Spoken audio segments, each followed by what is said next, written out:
penyelesaian masalah. Di sini akan disampaikan oleh Kak Fepti Aulia Fitri. Beliau merupakan awardee lulus di tahap 1 tahun 2021 dan sekarang sedang menempuh studi S2 Ekonomi Pertanian di Universitas Brawijaya.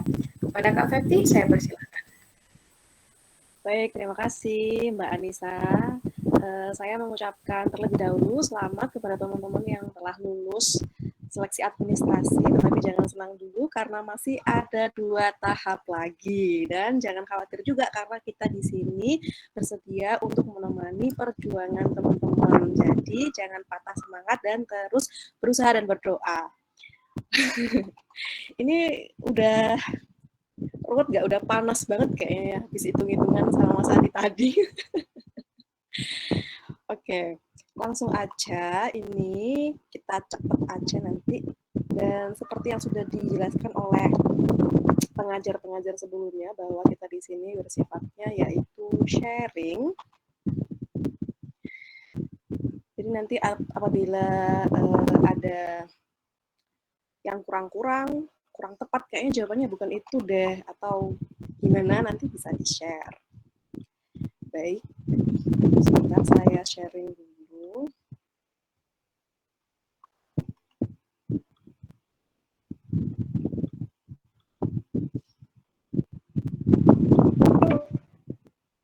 Aduh, nggak bisa ya, sebentar.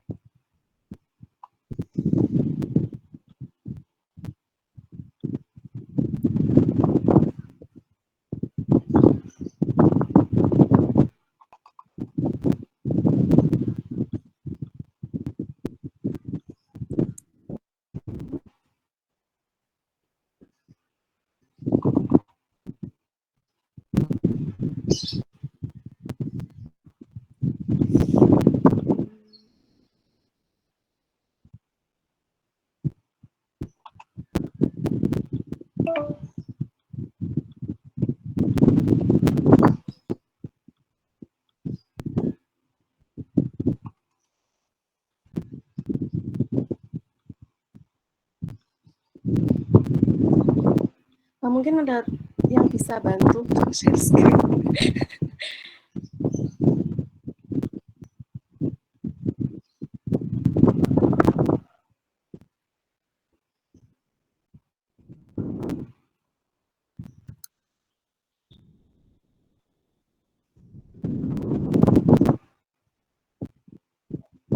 Bisa Mbak?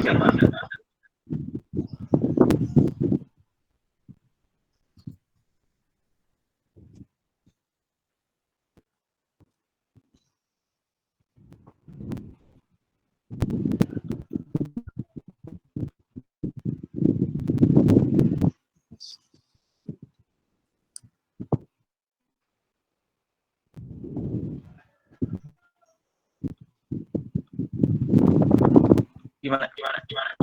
Mbak Fe gimana? Ya, Mau ini dibantu? sudah saya kirimkan gangguan.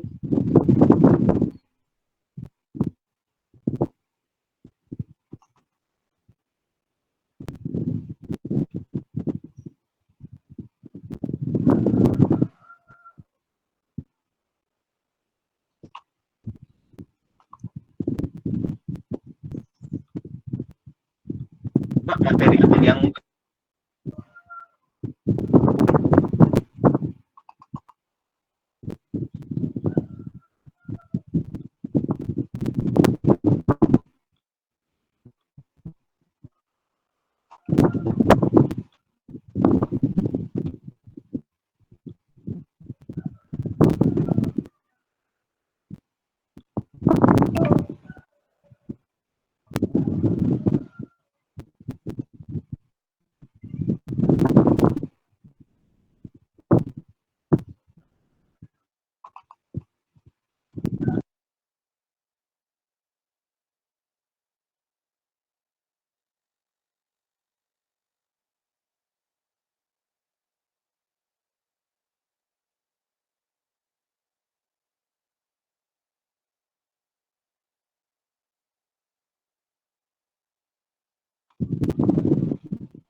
Oke.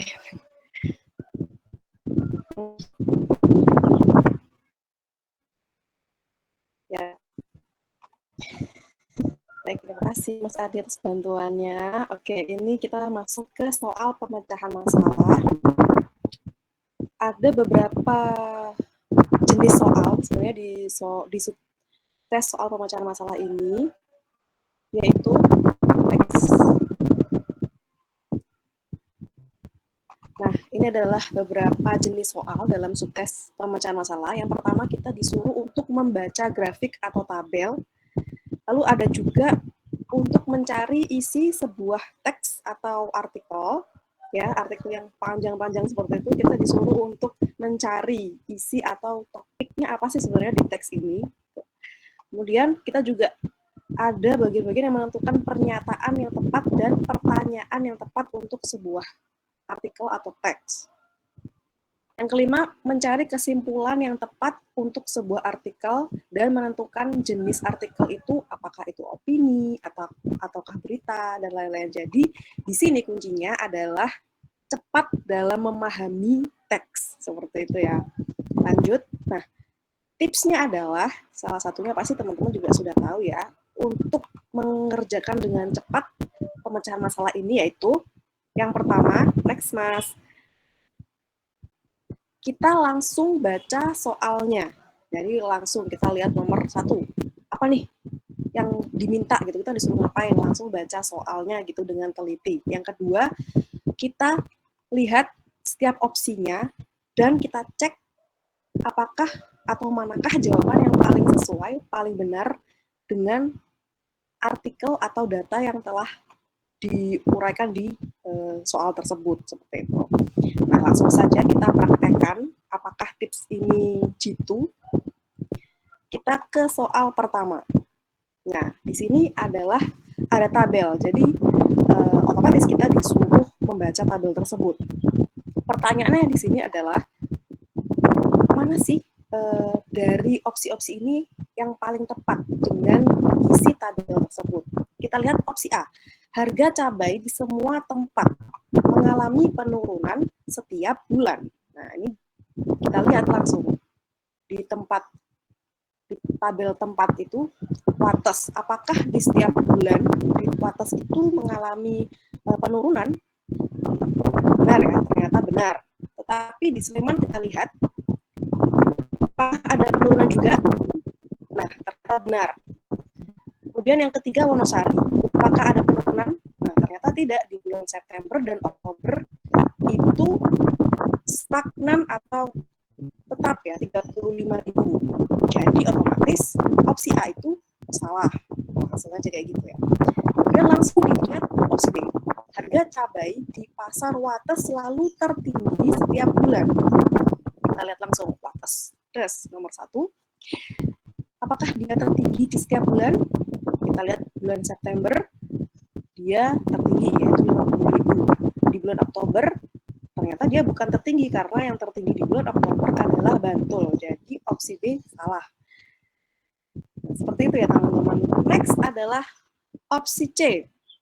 Secara garis besar, harga cabai di DIY berubah-ubah. Jadi kita tahu ya, dari opsi ini ternyata tempat ini adalah di DIY atau di Jogja. Nah, apakah harga cabai di DIY berubah-ubah? Kita lihat. Untuk Wates, bulan September, Oktober, November, yes, berubah-ubah. Di Sleman, setiap bulan juga berubah harganya. Di Wonosari, nah ternyata ada yang sama itu di bulan September dan Oktober. Berarti kuncinya ini adalah C yang benar.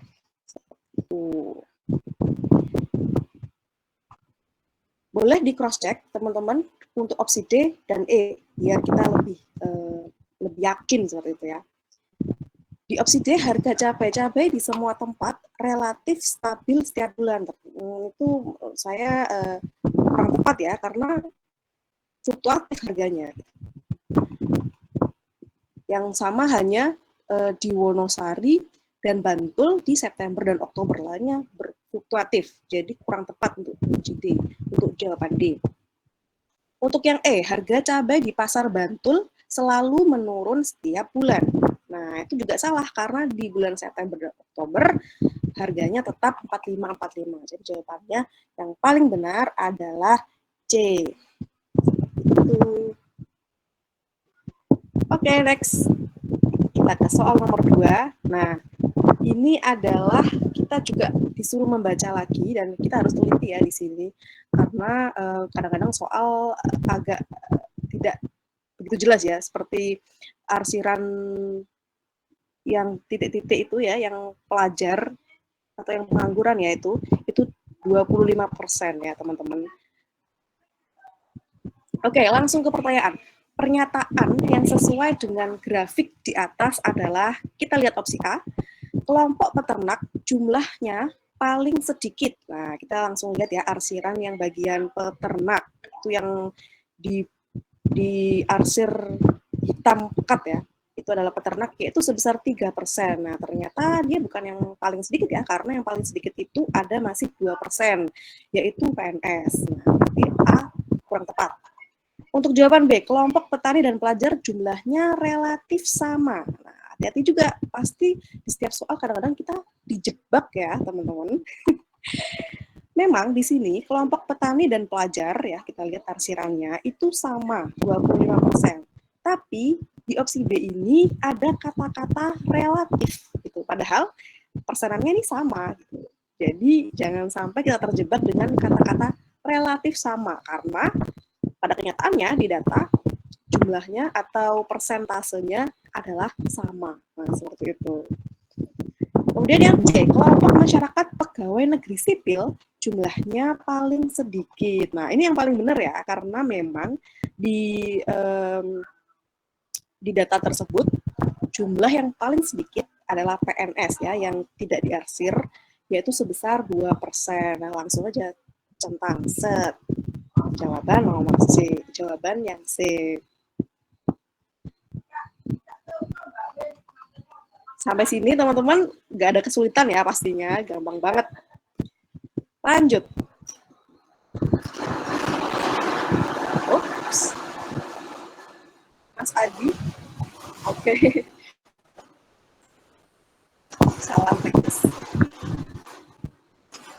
Tadi kita sampai di nomor 3 ya teman-teman.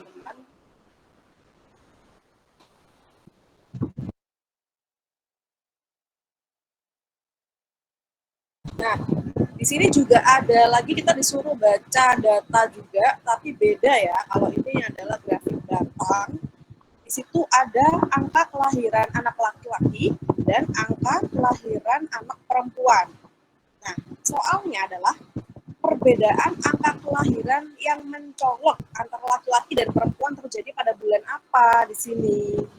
Kalau kita scanningnya cepat, itu kita lihat aja ya mana ya yang jaraknya paling beda banget gitu. Kalau aku sih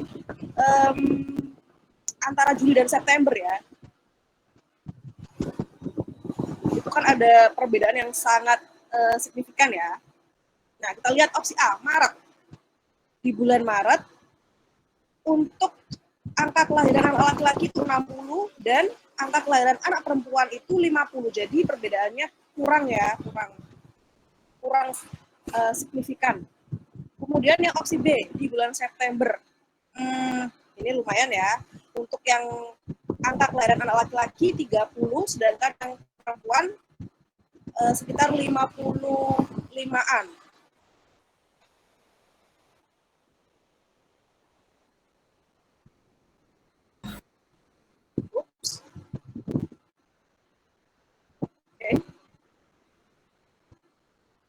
Nah, untuk yang bulan September tadi, angkanya perbedaannya sebesar berapa tuh teman-teman? 30 sama 55 ya.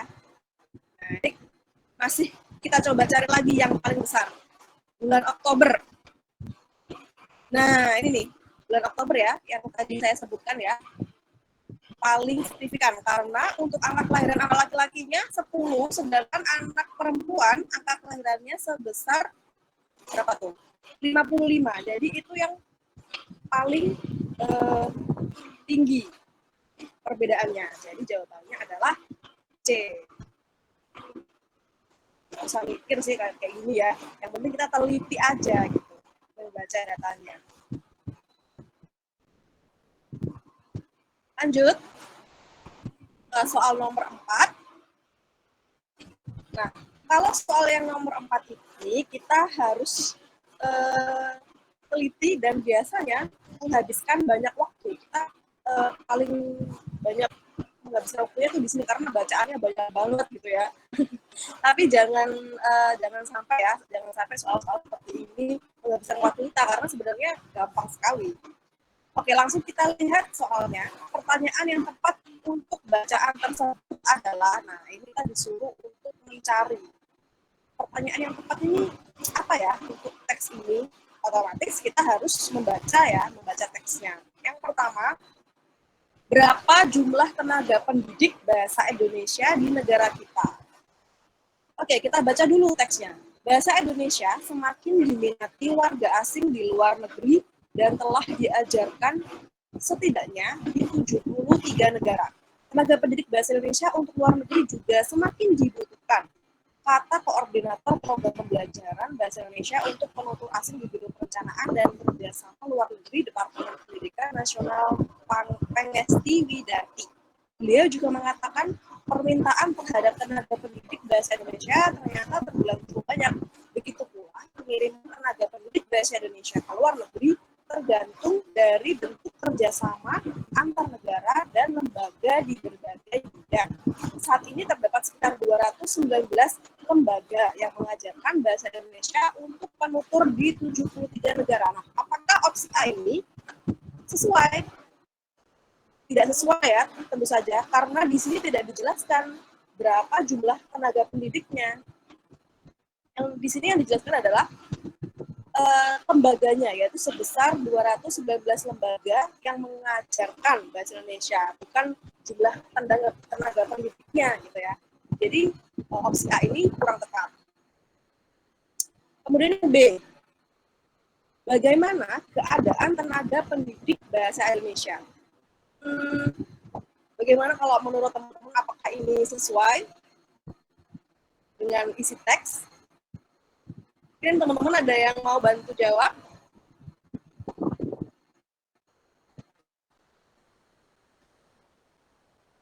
Kalau menurut Mbak Rina Sutandeo, bagaimana Mbak?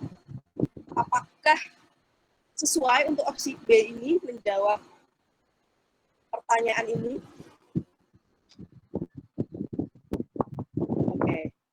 Oke. No respon. Iya. Yang B ini menurut saya ya tepat ya. Jadi kita kunci dulu karena di sini di teks ini menggambarkan ya keadaan tenaga pendidik bahasa Indonesia itu di luar itu seperti apa, sangat dibutuhkan ternyata. Kemudian di opsi C, kapan negara-negara luar negeri sangat membutuhkan pendidik bahasa Indonesia. Nah, di sini juga tidak dijelaskan ya kapannya gitu. Tidak ada keterangan khusus waktu gitu. Jadi kurang tepat untuk opsi C. Kemudian yang D, di mana tenaga pendidik dibutuhkan mengajar di luar negeri. Nah, ini sebenarnya ada keterangan untuk penutur di 73 negara, tapi itu bukan poin dari teks ini. Kemudian yang opsi E, berapa jumlah negara yang membutuhkan tenaga pendidik profesional. Nah, ini juga tidak dijelaskan ya sebenarnya berapa sih yang berapa negara gitu yang membutuhkan. Di sini yang dimaksud 73 negara adalah lembaga pengajar bahasa Indonesia ini sudah mengajar untuk 73 negara gitu, seperti itu ya. Jadi yang paling tepat adalah yang opsi B, yaitu bagaimana keadaan tenaga pendidik bahasa Indonesia, which is atau yang mana memang di sini semakin dibutuhkan. Gitu. Seperti itu teman-teman ya. Sampai sini mungkin ada yang ditanyakan atau didiskusikan.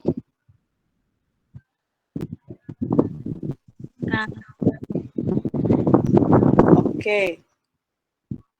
Lanjut kita ke soal nomor 5.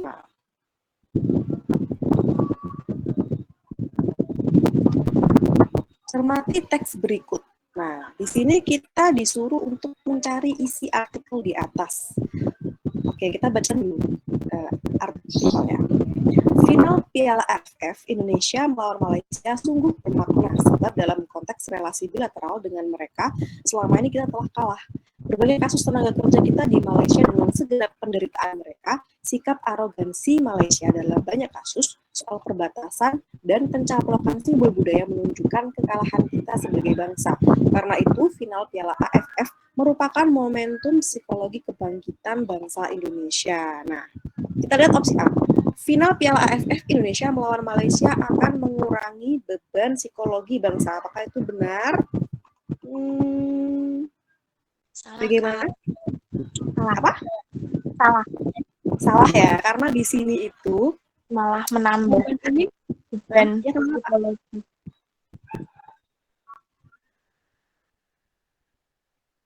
Yes, karena di sini tuh momennya untuk kebangkitan psikologi bangsa Indonesia, gitu ya, bukan untuk mengurangi psikologi bangsa. Nah, seperti itu ya. Nah, opsi B, final Piala AFF, final Piala AFF sungguh merupakan momentum yang baik sekali bagi hubungan Malaysia dan Indonesia. Gimana? Apakah ini tepat jawabannya? Kurang tepat ya. Kurang tepat karena di sini itu momennya bangsa Indonesia untuk menunjukkan ya, untuk menunjukkan kebangkitannya, bukan untuk memperbaiki hubungan antara Malaysia dan Indonesia gitu. Oke, opsi C. Final Piala AFF Indonesia melawan Malaysia merupakan momentum kebangkitan Indonesia. Nah, ini yang paling tepat ya, karena kuncinya ada di kalimat terakhir. Final Piala AFF merupakan momentum psikologi kebangkitan bangsa Indonesia. Nah, itu adalah kuncinya. Jadi, jawaban yang paling tepat adalah opsi C. Oke. Kalau sudah yakin dengan jawaban, itu langsung kita ke soal selanjutnya gitu ya. Biar kita mempersingkat waktu kita ya, biar bisa ngerjain soal yang lain gitu. Oke, ini nomor 6. Kita disuruh ngapain sih di nomor 6 ini? Nah, ternyata kita disuruh untuk mencari simpulan paragraf tersebut. Ini yang biasanya agak susah gitu ya. Kadang-kadang opsi itu ada yang mirip-mirip gitu. Jadi kita sulit untuk mencarinya. Untuk memilihnya itu kadang-kadang sulit. Kita lihat opsi A. Pemerintah telah menurunkan harga BBM. Kita baca dulu. Pemerintah masih menunggu harga minyak mentah dunia stabil di kisaran $60 AS per barel dalam 2 bulan ke depan. Jika harga minyak mentah bisa bertahan pada posisi itu, harga solar dan minyak tanah baru bisa diturunkan. Kira-kira yang realistis kalau harga minyak mentah sudah ke $60 AS per barel, pas dan stabil 1-2 bulan baru diubah lagi, kata Menteri Perencanaan Pembangunan Nasional Kepala Bappenas pasca Suzeta di Jakarta. Bulan lalu, pemerintah menurunkan harga BBM bersubsidi jenis premium sebesar 500 per liter menjadi 5.500 terhitung 1 Desember. Harga solar saat itu tetap 5.500 per liter dan minyak tanah 2.500 per liter. Nah, apakah opsi A benar? Pemerintah telah menurunkan harga BBM. Bagaimana teman-teman? Nah, kemarin jawabannya apa? Ini agak susah ya soalnya ya. Kayaknya harus berkali-kali ngebaca nih kayaknya. Mungkin ada yang bisa bantu teman-teman untuk menguraikan gitu ya.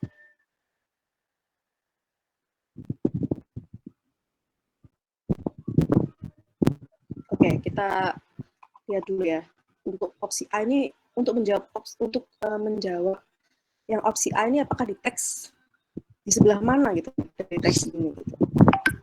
Nah, di nomor 4 ini ada kata-kata 2 hari lalu pemerintah menurunkan harga BBM bersubsidi jenis premium sebesar 500 per liter menjadi 5.500 terhitung 1 Desember. Tapi sepertinya bukan itu kesimpulan dari teks ini ya, yang diminta bukan ini gitu. Oke, kita lihat opsi B. Harga solar dan minyak tanah tidak akan turun. Tapi ternyata turun, ya kan? Harga solar dan minyak tanah tidak akan turun, tetapi di sini dia akan turun. Nah, kan? Berarti salah yang B. Untuk yang C, harga premium turun sedangkan harga solar dan minyak tanah tetap. Ini gimana nih? Bener nggak nih? Iya Kak, benar. Ya, betul sekali ya. Nah, di sini poin 4 itu yang menjawab, pemerintah menurunkan harga BBM bersubsidi jenis premium sebesar 500. Nah, ternyata BBM bersubsidi jenis premium ini adalah harga solar itu yang 5.500, ya, dan minyak tanahnya 2.500. Ini kita harus hati-hati, bener ya, kalau membaca soal-soal seperti ini harus jeli gitu. Oke, next. Wow, ini agak. Jadi kita kadang-kadang kalau ngelihat soal udah capek sendiri ya.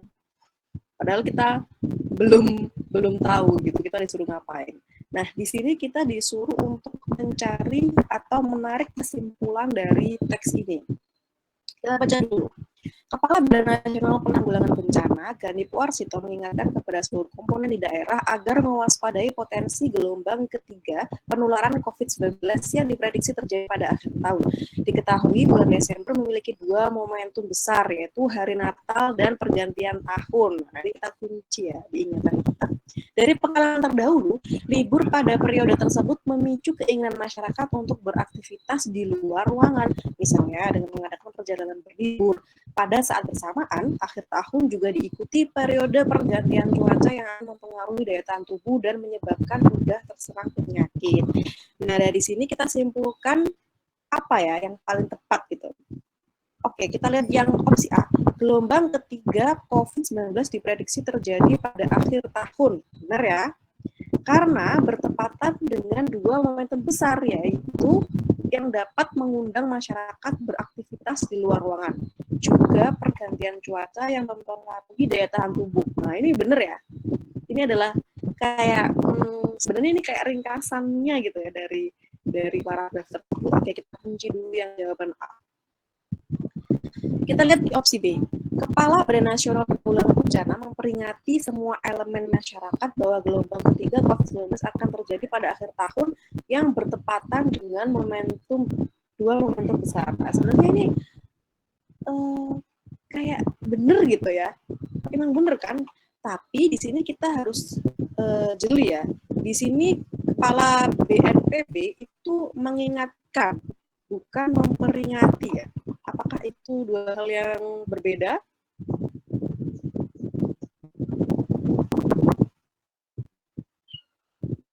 Gimana teman-teman?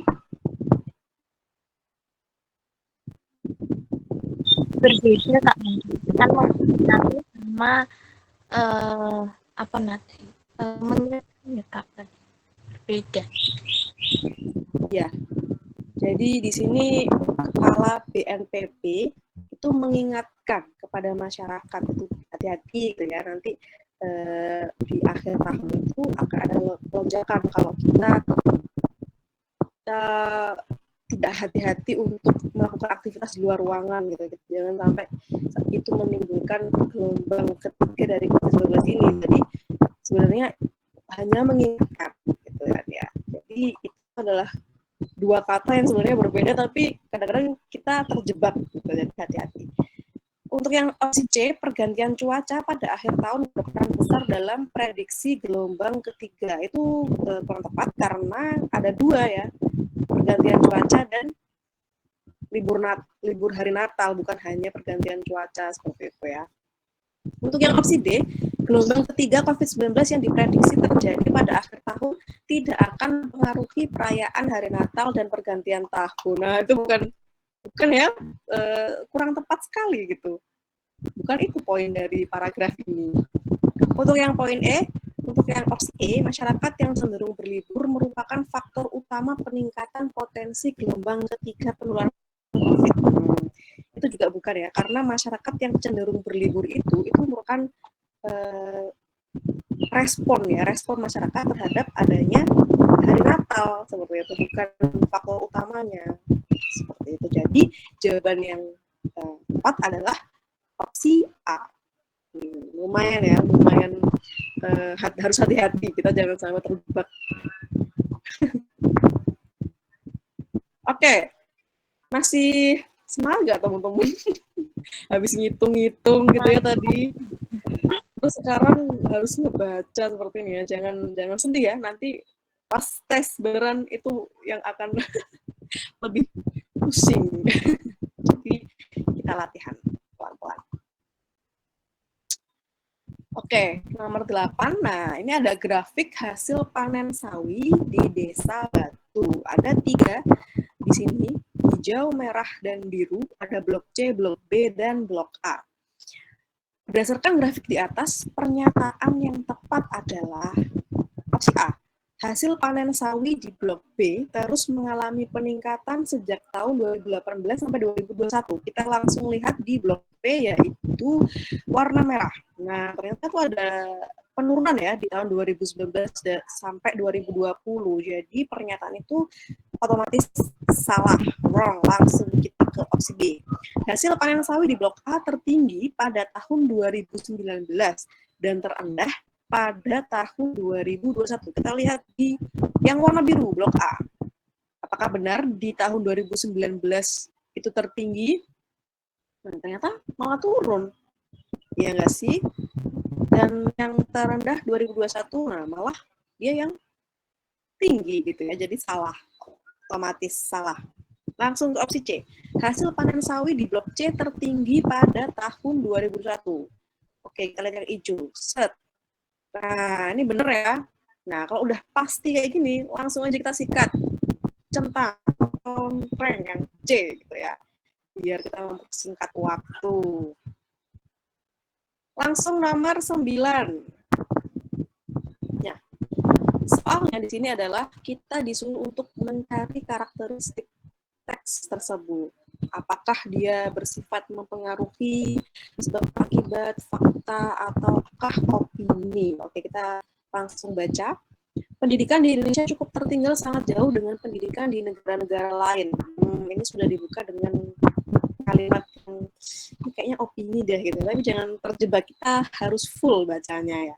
Bahkan Indonesia sendiri masih kalah dengan negara tetangga seperti Malaysia dan Singapura dalam bidang pendidikan. Hal ini dapat disaksikan dengan banyaknya penduduk kedua negara tersebut yang telah memperoleh pendidikan sampai ke perguruan tinggi. Sedangkan di Indonesia, jumlah penduduk yang mendapatkan pendidikan masih jauh tertinggal dengan negara lain.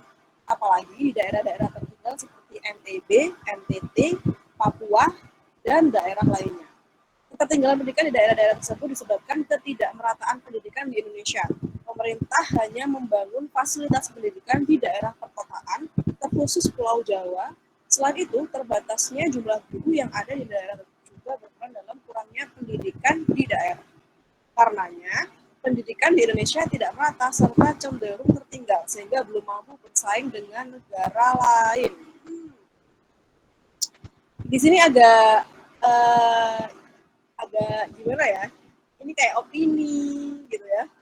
Kayaknya ini opini deh, gitu kan? Atau fakta ya ini. Gimana teman-teman?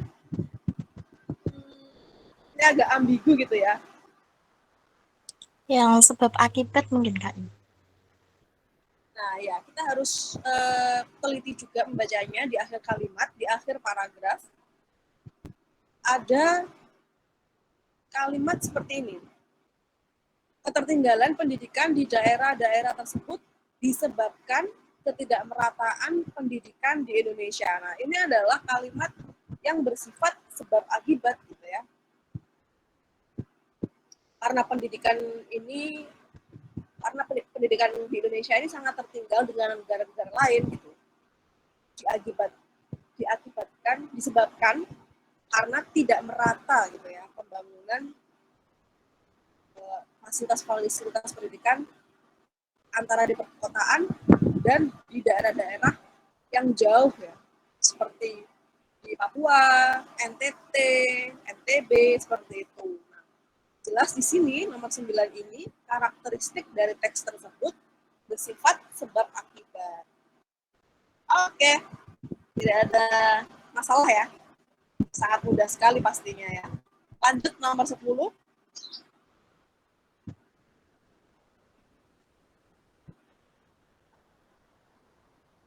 Nah, nomor 10 ini kita disuruh ngapain ya? Kita lihat soalnya. Berdasarkan teks di atas, manakah pernyataan di bawah ini yang tidak termasuk ke dalam dampak positif menjaga keberagaman? Oke, berarti kita disuruh untuk mencari dampak positif menjaga keberagaman. Kita cari kalimat yang ada kata kunci itu.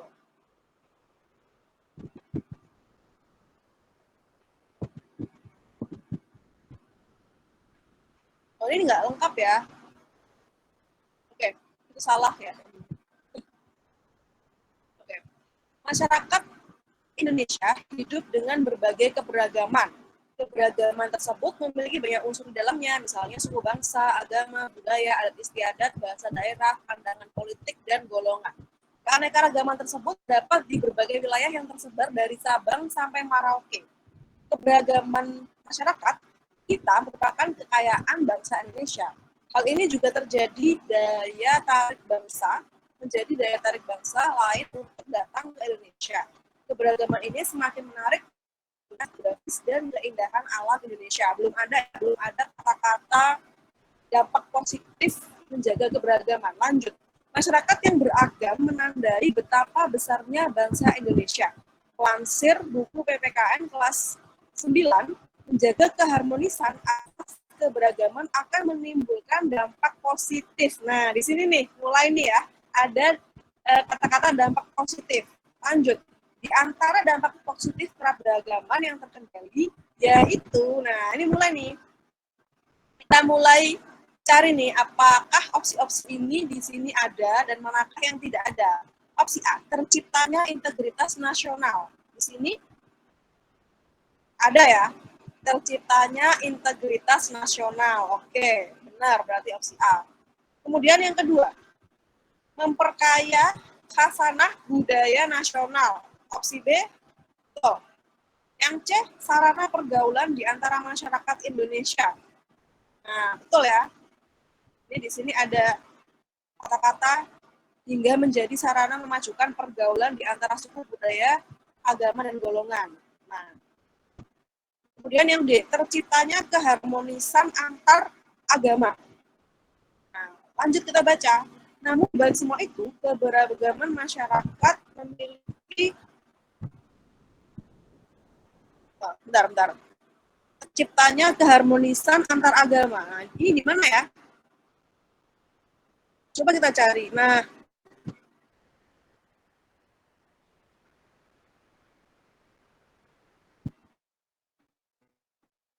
di sini di kata-kata hingga menjadi sarana memajukan pergaulan di antara suku, budaya, dan agama.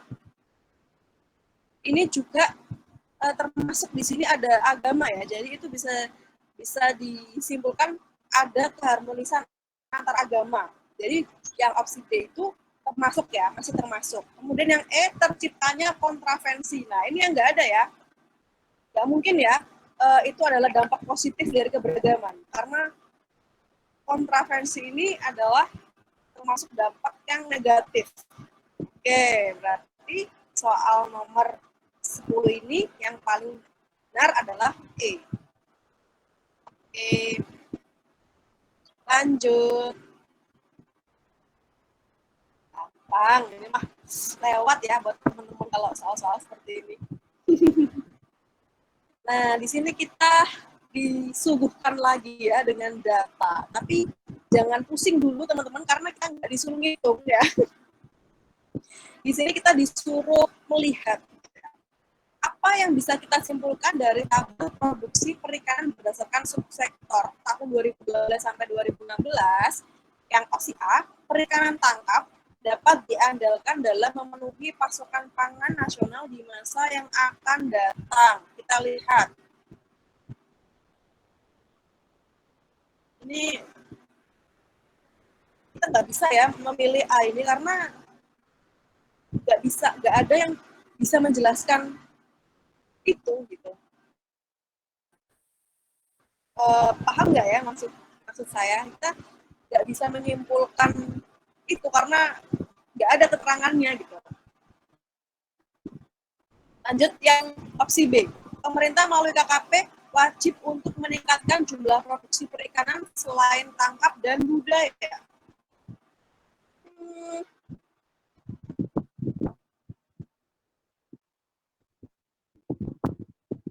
Bagaimana teman-teman? Tidak ada keterangan bahwa pemerintah itu wajib seperti itu, Kak. Soalnya itu kan cuma data gitu. Ini cuma data.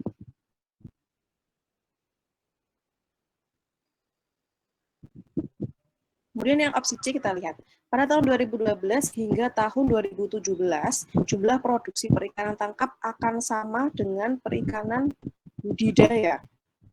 Kita lihat 2012 sampai 2017. 2017. Di sini tidak ada ya 2017. Jadi ini susah ya, susah, tidak bisa kita melihat. Menyimpulkan ini dari tabel ini kita nggak bisa. Lanjut opsi D.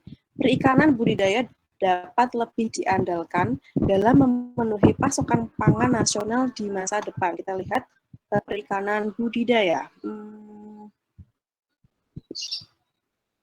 Nah, di sini di bold ya. Kenapa?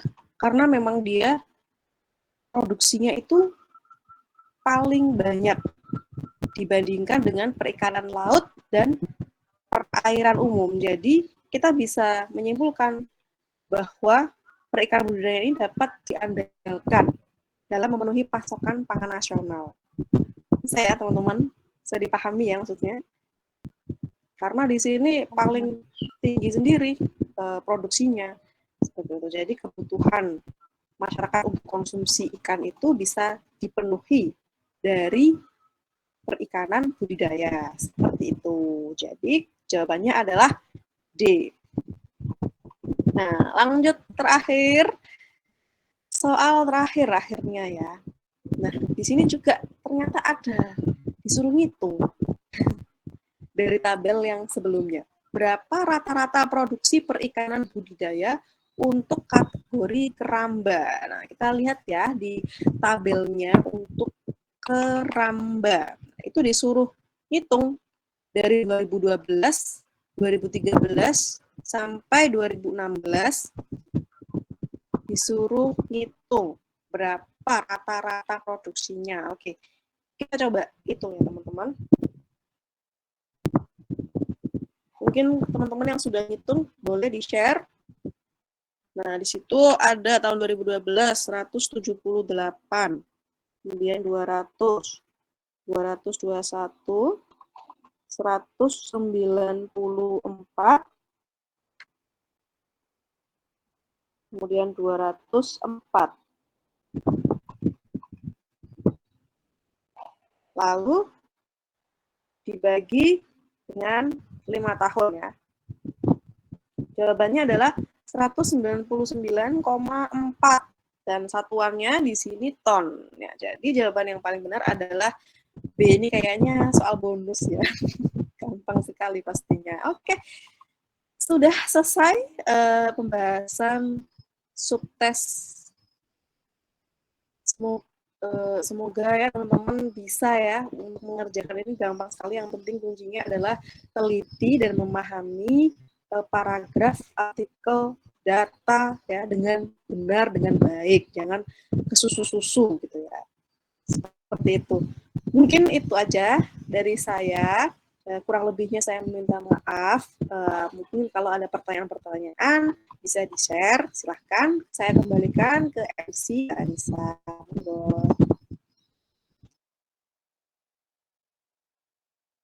Baik, terima kasih Kak Pepti. Jadi tadi tips dari Kak Pepti ya, jangan panik, yang penting harus teliti. jangan ke susu-susu, jangan terburu-buru artinya ya. Walaupun nanti habis tesnya setelah hitung-hitungan, tapi tetap tenang ya. Teman-teman usahakan untuk tetap tenang. Kuncinya bacanya screening, jangan dibaca perlahan-lahan karena itu akan sangat menghabiskan waktu begitu ya teman-teman. Dan seperti mengerjakan soal bahasa Indonesia begitu, pertama baca dulu pertanyaannya, baru nanti kita baca teks yang ada di atasnya. Baik teman-teman, ini masih ada waktu dari 3 uraian